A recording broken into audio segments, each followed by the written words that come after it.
येतो की उद्याच्या सोमवारी 81 कोटी 86 लाखाचा तीर्थक्षेत्र विकास आराखडा मंजूर झालेला तुम्हाला सगळ्यांना वाचायला मिळेल। शेवटी कामं करायची असतात। मगाशी भुजबळ साहेबांनी उल्लेख केला, अनेक वर्ष मी देखील काम करणारा कार्यकर्ता, तुम्हालाही माहिती आहे माझ्या भागाने 91 साली मला खासदार केलं, त्याच्यानंतर मी कधी मागं वळून बघितलं नाही। अनेक प्रकारचे चढ उतार आले, परंतु जनतेचे प्रश्न सोडवायचे, शेतकऱ्यांचं हित डोळ्यासमोर ठेवायचं आणि विकास साधायचा, हाच मूलमंत्र डोळ्यासमोर ठेवून आम्ही सतत काम करत राहिलो। अलीकडच्या काळामध्ये आम्ही काही निर्णय घेतले, हे विकासाकरता घेतले। आमदारांचा त्या ठिकाणी दबाव होता की आम्ही निवडून आलेलो, आमची कामं झाली पाहिजे। तुम्हाला सगळ्यांना माहिती आहे मध्ये काही स्थगित्या आलेल्या होत्या, परंतु आता सगळ्या स्थगित्या आम्ही उठवलेल्या आहेत। आम्ही त्याच्यात दुजेपणा करत नाहीये। शेवटी प्रत्येक आमदार 3 ते 5 लाख लोकांचं प्रतिनिधित्व करत असतो। तिथं माझ्या आया बहिणी असतात। आज तर माझ्या आया बहिणींना मला धन्यवाद द्यायचे आहे, एवढ्या मोठ्या संख्येने तुम्ही सगळ्या महिला इथं उपस्थित राहिलात त्याबद्दल खूप खूप धन्यवाद। शेवटी महिलांना देखील पुरुषांच्या बरोबरीनं मान सन्मान प्रतिष्ठा मिळाली पाहिजे, त्यांना निर्णय प्रक्रियेमध्ये घेतलं पाहिजे। आज इथं मोठ्या प्रमाणावर माझ्या अंगणवाडी सेविका आहेत, आशा वर्कर आहेत, त्याच्यामध्ये मदतनीस आहेत, त्यांच्याही काही मला चिठ्ठ्या आलेल्या आहेत की अजित पवार तुम्ही आता सरकारमध्ये आहात, अर्थमंत्री म्हणून कामाची जबाबदारी पार पाडताय, आमच्याकडेही बघा, आम्हाला किती दिवस मानधनावर ठेवणार आहे, काहीतरी दुसराही विचार त्या ठिकाणी करा। अशा प्रकारची माझी त्या बहिणींची माझ्याकडनं अपेक्षा आहे। मी जरूर त्याच्या संदर्भामध्ये स्वतः जातीनं लक्ष घेऊन काय मार्ग काढायचा, मधल्या काळामध्ये काही प्रमाणात मार्ग निघालाय, परंतु अजून तुमचं समाधान होईल, अजून तुम्हाला तिथं चांगलं काम करण्याच्या करता एक विश्वास वाटेल, अशा पद्धतीचा देखील निर्णय आम्ही तुमच्या सगळ्यांच्या बाबतीमध्ये घेऊ, हा पण शब्द माझ्या सगळ्या उपस्थित असणाऱ्या बहिणींना मी देऊ इच्छितो। आज इथं सगळेजण आलेले असताना नितीननी त्याच्या वाढदिवसाच्या निमित्तानं अनेक गोष्टी सांगितल्या। आज खऱ्या अर्थाने तुमच्या माझ्या सगळ्यांच्या समोर प्रश्न आहे। मित्रांनो, बहुतेक जण इथं आम्ही स्टेजवर बसलेले सगळे जण हे शेतकऱ्यांचे प्रतिनिधी आहेत। मी देखील आज शेतकरी म्हणून माझ्या आजोबांची, माझ्या वडिलांची ती जमीन माझ्या वाटणीला आलेली, मी आज त्या बारामतीमध्ये करत असतो।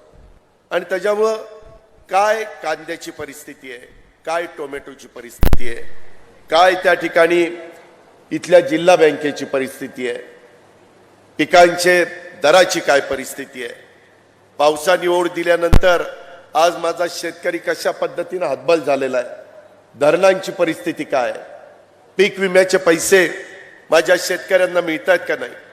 मित्रांनो, महायुतीच्या काळामध्ये अनेक महत्त्वाचे निर्णय आम्ही घेतले। 1 रुपयामध्ये शेतकऱ्यांचं पीक विमा उतरवण्याचा क्रांतिकारी निर्णय घेतला। बाकी सगळे पैसे केंद्र सरकारनं, राज्य सरकार तुमचे भरतं, हजारो कोटी रुपये भरतं। का तर टप्प्याटप्प्याने आम्ही पुढे चाललेलो आहे। मला आठवतंय सुरुवातीच्या काळात मी राजकारणात आलो त्यावेळेस माझा शेतकरी सावकाराच्या दारामध्ये जायचा, 10 रुपये शेकड्याने पैसे घ्यायचा आणि कसं बसं शेती करायचा प्रयत्न करायचा। कित्येक जणांच्या जमिनी तर त्या सावकाराच्या त्या तोंडामध्ये त्यांना द्याव्या लागल्या, सावकाराला विकाव्या लागल्या, सावकारांनी व्याजामध्येच जमिनी स्वतःकडे करून घेतल्या। आणि नंतरच्या काळामध्ये आम्हाला वाटलं की नाही, शेतकऱ्याला कमी व्याजाने कर्ज पुरवठा केला पाहिजे। मागच्या वेळेसच सरकारमध्ये मी, भुजबळ साहेब, आम्ही सगळेजण असताना तिथं निर्णय घेतला। मी माझी जी पुणे जिल्हा मध्यवर्ती सहकारी बँक चालवतो तिथं 0% व्याजाने 3 लाखापर्यंत पीक कर्ज देत असतो। मी विचार केला, मी आणि सातारा जिल्हा बँक, नगर जिल्हा बँक, आमच्या ठराविक बँका चांगल्या चालल्यात, तिथंच फक्त लोकांना पैसे मिळणार, बाकीच्यांनी काय केलं? मग आम्ही राज्य सरकारच्या वतीनं काही कोटी रुपये घालावे लागले तरी चालतील, परंतु 0% व्याज द्यायचा, 0% 3 लाखापर्यंत कर्ज देण्याचा निर्णय घेतला। त्याच्यातनं आपण तो एक महत्त्वाचा निर्णय घेतला। मध्ये आम्ही तुमचे सगळ्यांचे जे भूविकास बँक होती ते पैसे कर्ज माफ केलं. तुमच्या सातबारावरचा ज्या शेतकऱ्यांच्या सातबारावर भूकास बँक होती ती त्या ठिकाणी काढून टाकली. अडचणी खूप आहेत. शेवटी राज्य कारभार करत असताना या टप्प्याटप्प्याने अडचणी सोडवायच्या असतात. आम्ही कधी शांत बसलो नाही. रोज सकाळपासून काय आपल्याला सोडवणूक करता येईल, कशा पद्धतीनं पुढे जाता येईल, तशा प्रकारचं काम आम्ही करत असतो. आणि हे काम करत असताना ज्याचा उल्लेख नरहरी झिरवाळ साहेबांनी केला, आपली नाशिक जिल्हा बँक संपूर्ण महाराष्ट्रामध्ये शेतकऱ्यांना पीक कर्ज देणारी नंबर 1 ची बँक. ती बँक अडचणीमध्ये आली. आता ती का आली, कुणामुळे आली, कशी आली, त्याच्या खोलात मी जात नाही. त्याचं सगळं गुराळ तुम्हाला सगळ्यांना माहिती आहे. परंतु इथून पुढे ती बाहेर निघाली पाहिजे. म्हणून माझ्याच चेंबरला भुजबळ साहेबांना, दिलीप वळसे पाटलांना, नरहरी झिरवाळला, दादा भुसेंना, अनेक आमदारांना तिथं बोलवलं आणि त्यांना सांगितलं अधिकाऱ्यांना की आपल्यालाही बाहेर काढायची. MSC बँकेचे चेअरमन प्रशासक विद्याधर अनास्करला बोलवलं. त्यांनाही सांगितलं की अनास्करजी, तुम्ही आज राज्य सहकारी बँक उत्तम चालवताय. जवळपास 600-650 कोटी रुपये नफा ह्या राज्य सहकारी बँकेला तुम्ही मिळवून देताय. आपलीच एक उत्तर महाराष्ट्रातली महत्वाची बँक ही पण आपल्याला बाहेर काढायची. राज्य सरकार म्हणून जी भूमिका घ्यायची ती मी घेईन. त्याकरता मुख्यमंत्री उपमुख्यमंत्र्यांना विनंती करीन. पण राज्य सहकारी बँकेनी पण पुढाकार घेतला पाहिजे. नाबार्डचं काय मत आहे, RBIचं काय मत आहे, काय त्याच्यातनं तोडगा काढला पाहिजे. मित्रांनो, एक गोष्ट तुम्ही लक्षात घ्या. मी या आजच्या शेतकरी मेळाव्याच्या निमित्तानं सर्वांना सांगू इच्छितो, एखादी अडचणीमध्ये असणारी संस्था बाहेर काढायची म्हटलं तर थोडे कठोर निर्णय घ्यावे लागतात. नेहमीसारखं वागून चालत नाही. माझ्याही भागातल्या काही काही बँका, अर्बन बँका फार कठोर निर्णय घेऊन मी बाहेर काढल्यात. माझ्याही भागातले काही सहकारी साखर कारखाने मी कठोर निर्णय घेऊन बाहेर काढलेत. तशा पद्धतीनं काहींना ते पचनी पडणार नाही. परंतु मी आजच सगळ्या नेतेगणांच्या साक्षीनं सांगतो की ती बँक बाहेर काढण्याच्या करता महायुतीचं सरकार कटिबद्ध आहे आणि त्याच्यामध्ये अर्थमंत्री म्हणून मी स्वतः लक्ष घातलेलं आहे. परंतु आपण पण त्याच्यामध्ये सहकार्य करा. आम्ही तुम्हाला ज्यावेळेस विनंती करतो त्यावेळेस तुमच्याकडनंही प्रतिसाद आला पाहिजे आणि त्या प्रकारे आपण त्याच्यातनं मार्ग काढू. कारण सहकार खातं पण आता राष्ट्रवादी काँग्रेस पक्षाच्या दिलीप वळसे पाटील साहेबांच्याकडेच आहे. ते पण शरद सहकारी बँक उत्तम चालवतात. त्यांचा कारखाना भीमाशंकर उत्तम चालवतात. अशा पद्धतीने एक चांगली संस्था चालवणाऱ्या व्यक्तीच्या हातामध्ये आज आपण सहकार्याची सूत्र त्या ठिकाणी दिलेली आहेत आणि त्याच्यामुळं त्याच्यातून निश्चितपणे मार्ग काढला जाईल. आपण काही काळजी करू नका. परंतु कधी कधी दादा इथं वसुली जोरात सुरू झाली, दादा असं झालंय, दादा तसं झालंय. आत्ताही निवेदन आली, काही निवेदन दिली की दादा ज्यांनी काही गोष्टी केल्यात त्यांना पण काही समज तुम्ही दिली पाहिजे. ठीक आहे, ज्या त्या गोष्टी ज्या त्या ठिकाणी करण्याच्या बाबतीमध्ये आम्ही योग्य ती कार्यवाही करू. आपण काही काळजी त्याच्या संदर्भामध्ये करू नका. एवढीच विनंती आणि सूचना मी या बँकेच्या संदर्भामध्ये करतो. मित्रांनो, आज टोमॅटोचे भाव पूर्णपणे पडलेत. काही महिन्यापूर्वी टोमॅटोला एवढा भाव होता की टोमॅटोला अशा प्रकारचा भाव कधी आपण बघितलाच नव्हता. तेजी मंदी चालते. कांद्याची मध्ये अवस्था तशीच होती. मध्ये कांदा व्यापाऱ्यांनी घेणं बंद केलेलं होतं. मधल्या काळामध्ये कांदा उत्पादक शेतकरी, कांदा कुठं पिकतो? माझ्या नाशिकमध्ये पिकतो, माझ्या पुणे जिल्ह्यामध्ये पिकतो. ठराविक भागामध्ये कांदा मोठ्या प्रमाणावर पिकतो आणि त्याच्यातून कधी भाव मिळाले तर चांगले मिळतात, कधी एकदम कांदा रस्त्यावर फेकण्याची वेळ माझ्या शेतकऱ्यावर येते. आम्ही पण विरोधी पक्षामध्ये असताना कित्येकदा कांद्याच्या माळा करून सभागृहामध्ये गेलो आणि कांद्याला अधिकचा अनुदान द्या अशा प्रकारची मागणी त्या काळामध्ये केली आणि 350 रुपये क्विंटलला ती अनुदान देण्याच्या बद्दलचा निर्णय आपण घेतला. अशा गोष्टी घडतात. परंतु मित्रांनो, शेवटी डिमांड आणि सप्लाय हे फार महत्वाचं असतं. आणि आपल्याकडे होतं काय, एखाद्याला भाव आला की एवढं पीक करतात की पुढच्या वेळेस त्याचे भाव पडलेच पाहिजे आणि भाव पडल्यानंतर सगळेजण तिथपासून बाजूला होतात, नको आता हे करायला नको, आणि नंतर भाव वाढतात.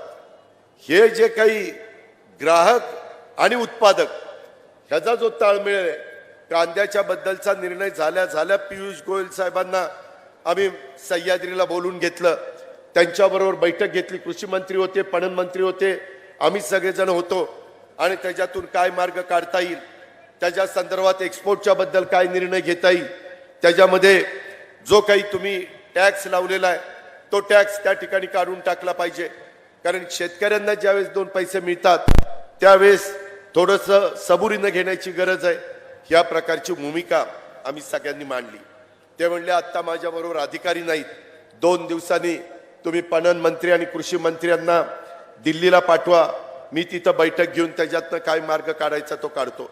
आपण त्याच्या आधी साधारण 24 रुपये 10 पैसे ना, 24 रुपये 10 पैसे अशा पद्धतीनं आम्ही अमित शहा साहेबांशी बोललो, आम्ही पियुष गोयल साहेबांशी बोललो, आम्ही इतर वरिष्ठ नेत्यांच्या कानावर घातलं आणि ह्याच्यामध्ये हा दर जर ठरवून दिला, चांगला दर दिला तर त्यांनी तो 2410 दिला. परंतु नाफेड ज्यावेळेस उतरतं त्याच्यामध्ये वेगवेगळ्या प्रकारे कांदा खरेदी होती, त्याच्यातनं व्यापारी पुन्हा आले, अजित पवार त्यांनी कांदा विकत घेतला की आमचे भाव पडतात, हे मार्केटमध्ये काही दरांनी कांदा विकतात. अशा या प्रत्येकाच्या व्यापाऱ्याचं दुखणं वेगळं आहे, माझ्या शेतकऱ्याचं वेगळं आहे, जो ग्राहक आहे त्याचं वेगळं आहे, आणि या सगळ्यांचा कुठंतरी एक कसं एकत्रपणे यांना आणता येईल, ह्याच्यात तिघांना एकत्र घेऊन समन्वय कसा साधता येईल, अशा पद्धतीचा समन्वय राज्यकर्ते म्हणून तिथं केंद्रामध्ये आणि राज्यामध्ये बसणाऱ्या राज्य सरकारमधल्या लोकांना आणि केंद्र सरकारमधल्या लोकांना करावा लागतो. आणि म्हणून मित्रांनो त्याच्यातनं आपण मार्ग काढला. आता साधारण 2000च्या पर्यंत भाव, 2000, 2200, 2300 अशा पाद्धतीचे भाव आहेत. मध्ये आम्ही व्यापाऱ्यांच्या बरोबर बोललो. मला आपल्याला एक सांगायचं आहे, त्या संदर्भामध्ये पावसाळा कसा आहे, पाऊस काळ कसा पडलाय, धरणात किती पाणी आहे, त्याच्यावर पण नैसर्गिक संकट काही आलंय का, या सगळ्यावर देखील भाव अवलंबून असतात. आणि टोमॅटोच्या संदर्भात अशा पद्धतीनं टोमॅटो रस्त्यावर फेकून प्रश्न त्या ठिकाणी सुटणार नाही. त्याच्यात काही प्रक्रिया करणारी काही का गोष्टी करता येतील का, आणखीन काय मार्ग काढता येईल, त्या संदर्भामध्ये कुठं मार्केट आहे. मधल्या काळामध्ये आम्ही हाही प्रयत्न केला किंवा महाराष्ट्राच्या पेक्षा दुसरं जवळपास राज्यामध्ये चांगलं मार्केट असेल तर माझ्या शेतकऱ्याचा माल आपण तिकडे घेऊन जाऊ आणि तिकडे विकू. जसं मध्ये सांगितलं की हैदराबादला एक जण नेते आले आणि म्हणले हैदराबादला कांदा फार चांगले पैसे येतात, ज्याने त्यांनी इथनं ट्रक भरले आणि हैदराबादला घेऊन गेले, झालं तिथला भाव कमी आला. अशा पद्धतीनं कधी कधी वेगवेगळ्या प्रकारची चर्चा होती आणि त्याच्यातून जे साध्य करायचे ते आपल्याला साध्य करता येत नाही. परंतु मी या नाशिकच्या कळवणच्या सभेच्या निमित्तानं लोकांना सांगू इच्छितो, माझ्या शेतकऱ्यांनो आम्ही सगळेजण तुमच्या बरोबर आहोत, तुम्हाला कदापि वाऱ्यावर त्या ठिकाणी सोडणार नाही.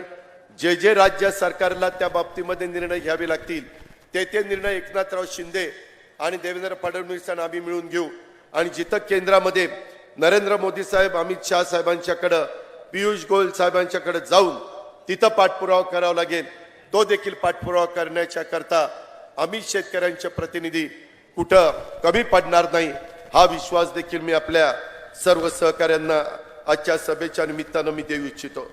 मित्रांनो, आज कळवण विधानसभा मतदारसंघाच्या विकासासाठी अहोरात्र झटणारे विकास पुरुष स्वर्गीय ए टी पवार साहेब यांचा विकासाचा वारसा, मी त्यांना ए टी पवार साहेबांना अभिवादन करतो, त्यांना भावपूर्ण श्रद्धांजली अर्पण करतो. परंतु आपले दादाडीचे आमदार नितीन पवार यांचा आज वाढदिवस आहे, त्यांना आपल्या सर्वांच्या वतीनं मी वाढदिवसाच्या मनापासून शुभेच्छा देतो. आई सप्तशृंग माता त्यांना निरोगी दीर्घायुष्य देव, ही देखील प्रार्थना मी सप्तशृंगी मातेला या निमित्तानं करतो. मी मागाशी सांगितलं की त्यांनी ती मागणी केली, ती मागणी मी त्या बाबतीमध्ये पूर्ण करतो. आज जवळपास 494 कोटी रुपयाचा विकास कामाचं भूमिपूजन आणि लोकार्पण इथं झालेलं आहे. नितीननी सांगितलं की 1100 कोटी रुपयाची कामं माझ्याकडे आतापर्यंत झाली आणि आता वर्षभर राहिलेलं आहे आणि त्याची अपेक्षा आहे अजून 400 कोटी रुपयाची कामं माझ्या भागामध्ये द्यावी. मी आपल्याला जाहीरपणे सांगतो 1100 कोटीची कामं त्यांनी 4 वर्षात केली. 5 वर्षांनी ज्यावेळेस मी त्याला इथं मत मागायला येईल तुमच्या सगळ्यांच्याकडं त्यावेळेस त्याच्या मतदारसंघात 1500 कोटी रुपयाची कामं झालेली असतील हा शब्द देखील अजित पवार अर्थमंत्री या नात्याने मी तुम्हाला देतो. शेवटी कामं झाली पाहिजेत. तिथले महत्वाचे प्रश्न म्हणजे आपला ओतूरच्या संदर्भातला प्रश्न. त्या बाबतीमध्ये आपल्याला सगळ्यांना माहिती आहे की पाठीमागच्या काळामध्ये जलसंपदा विभागाच्या बाबतीत कळवण तालुक्यातला ओतूरचा मुख्य धरणाच्या विशेष दुरुस्तीच्या कामाला निधीची तरतूदची होऊन सुप्रमा मिळण्याबाबत सुधारित प्रशासकीय मान्यता त्याला सुप्रमा म्हणतात ती EPC देते. EPCचे अध्यक्ष आहेत अर्थमंत्री म्हणजे अजित पवार. त्याच्याकडं मी मीटिंग लावायला सांगतो आणि त्यांना सुप्रमाला परवानगी द्यायला सांगतो. त्याच्यामुळे तुमचा ओतूरचाही प्रश्न त्या ठिकाणी निकाली निघेल. ह्याच्यामध्ये जी काही तुम्हाला मान्यता पाहिजे सुप्रमासाठी वित्त आणि नियोजन विभागाची तुम्हाला मदत लागणार आहे त्याच्या संदर्भामध्ये हा प्रश्न इथल्या राजकीय दृष्ट्या आणि सामाजिक दृष्ट्या देखील महत्वाचा प्रश्न. शेवटी तुम्ही आम्हा लोकांना आमदार करता कशा करता करताय. माझ्या तरुण तरुणींचे प्रश्न सुटावेत, आया बहिणींचे प्रश्न सुटावेत, वडीलधाऱ्यांचे प्रश्न सुटावेत, माझ्या शेतकऱ्यांचे प्रश्न सुटावेत, शेतमजुराचे सुटावेत, त्या करता करता मित्रांनो आज मी तुम्हाला सगळ्यांना सांगतो कारण नसताना सध्या बदनामी चाललेली आहे. 1.5 लाख 1,50,000 एवढी नोकर भरती महाराष्ट्राच्या वेगवेगळ्या विभागामध्ये करण्याचा निर्णय महायुतीच्या सरकारने एकनाथराव शिंदे, देवेंद्रजी आणि मी आम्ही सगळ्यांनी मिळून घेतलेला आहे. त्याच्यामध्ये कॉन्ट्रॅक्ट करून लोकांची दिशाभूल करतायत, तरुणांची दिशाभूल करतायत. कॉन्ट्रॅक्टच्या संदर्भामध्ये मी आपल्याला सगळ्यांना काही उदाहरण देतो. कधी कधी तुमच्या प्राथमिक आरोग्य केंद्रामध्ये डॉक्टर रिटायर होतो, नर्सेस रिटायर होतात, तातडीनं शिक्षक भरती करावी लागते. भरती काही एका दिवसात होत नाही, त्यावेळेस 6 महिने वर्ष जातं. त्याकरता तात्पुरतं नवीन भरती येईपर्यंत कॉन्ट्रॅक्ट आपण करतो. कारण एखादा विषय शिकवणारा शिक्षकच रिटायर झाला तर मुलांना काय सांगायचंय. आता शिक्षक रिटायर झाला, नवीन शिक्षक आल्यावर तुम्हाला शिकवेल असं सांगून चालणार आहे? नाही चालणार. आणि त्याच्यामुळं पहिल्यांदा मी पण महाराष्ट्रामध्ये भुजबळ साहेब आम्ही अनेक वर्ष सरकारमध्ये मंत्री म्हणून उपमुख्यमंत्री म्हणून काम करतोय. कधी 1.5 लाखाची भरती अशी झालेली नव्हती. ती आता तलाठी असतील, आमचे पोलीस असतील, आमचे शिक्षक असतील, आमचे आरोग्य विभाग असेल, आमचा कृषी विभाग असेल, आमचा जलसंपदा विभाग असेल, जलसंधारण विभाग असेल, अशा अनेक विभागामध्ये मिळून आपण आज 1.5 लाखाची भरती त्या ठिकाणी करतोय. मला आठवतंय मधल्या काळामध्ये इथं नरहरी झिरवाळ, आमचे नितीन पवार, हिरामण खोसकर या सगळ्या माझ्या आदिवासी भागाचं प्रतिनिधित्व करत असणाऱ्या सहकारी मित्रांनी मला सांगितलेलं होतं की अजित पवार तुम्ही आमचा हा प्रश्न निकाली काढा. आणि मी आपल्याला सगळ्यांना सांगू इच्छितो की त्या काळामध्ये जवळपास राज्यातल्या आदिवासी शासकीय आश्रमशाळेतले 1585 रोजंदारी आणि तासिका कर्मचाऱ्यांना नियमित करण्याचा निर्णय राज्य सरकारने घेतला. 1,500 लोक नरहरी झिरवाळ साहेब सतत माझ्या मागे लागले होते, माझे आमदार माझ्या मागे लागले होते. मित्रांनो हा निर्णय कर्मचाऱ्यांना नियमित करण्याचा घेतला हा महायुतीच्या सरकारने घेतला. आदिवासी समाजाच्या करता महत्वाची ठक्कर बाप्पा आदिवासी वस्ती सुधारणा योजना प्रभावी अंमलबजावणीसाठी आम्ही मंत्रिमंडळ उपसमितीची स्थापना केली. मगाशी नितीननी बोलत असताना, आमच्या नरहरी झिरवाळ साहेबांनी बोलत असताना की भाऊ आम्हाला किती टक्के पैसे मिळाले पाहिजे. आमचा समाज जर महाराष्ट्रामध्ये इतके टक्के असेल तर त्या प्रमाणात आम्हाला पैसे मिळाले पाहिजे. बरोबर आहे. आताच्या काळामध्ये थोडे पैसे त्या ठिकाणी कमी दिले गेले. माझ्याच उपस्थितीमध्ये बैठक झाली, त्याच्यामध्ये साधारण माझ्या लक्षात आलं 2.5 ते 3.5 हजार कोटी रुपये यांना जे अधिकचे द्यायला पाहिजे होते ते दिले गेलेले नाहीयेत. अजूनही नागपूरचं हिवाळी अधिवेशन आहे. मी ताबडतोब